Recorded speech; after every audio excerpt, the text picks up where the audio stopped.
Hello, leaders. Hey, this is Paul Grau, and welcome to Run to Your Leadership Challenges, the weekend edition. This is the daily show sponsored by the CLC team that equips team leaders and their teams to reach their full potential.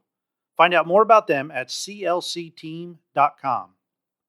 Hey, hope this is a great day for you.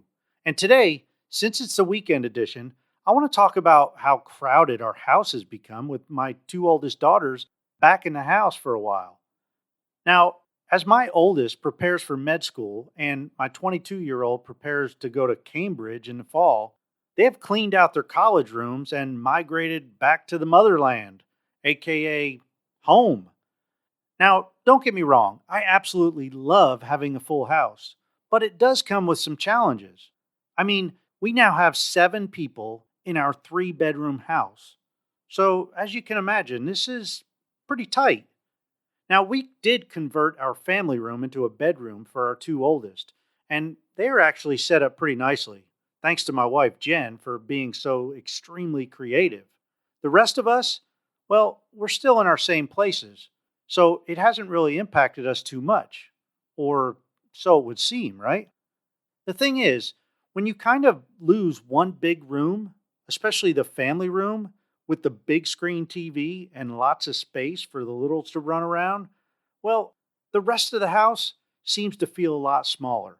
And with 2 under 10 at home, it can get a little dicey at times. And by the way, when I say dicey, I mean, well, we may have a tendency to infringe on each other's personal space and have a tendency to communicate in a rather above average tone. Now, just in case this is going to be going on in your life over the next few days or few weeks, here are a few critical things that we have learned from having everyone home. First of all, be sure to give everyone in the house the new passcode to turn off the alarm system. Now, I don't think I really need to go into details here with that one, but believe me, just make sure everyone has it. Second, keeping groceries stocked up with what everyone likes is fairly critical. I mean, waiting until everyone is freaking hangry is not a great time to figure out that y'all need to go shopping. And finally, and probably the most important thing we have learned, is everyone needs to be respectful of everyone else's spaces and needs. And this requires flexibility, communicating with each other, preferably not by screaming and yelling, and possibly giving up something that you really love. In my case, like maybe my big screen TV.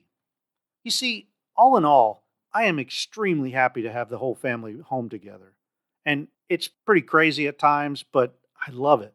And I know our time together as one big family is probably getting limited as far as time goes. So I'm going to try to soak it all in before they start moving out on their own. And I guess this is just another milestone in life that we got to go through.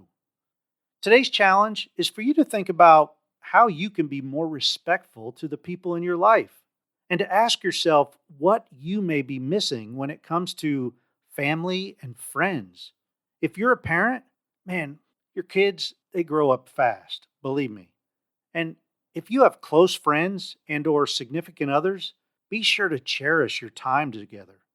And by the way, if you have parents that you haven't communicated with in a while, or you're just kind of a little angry at each other and communication has faded, man, I don't want you regretting anything when they're gone.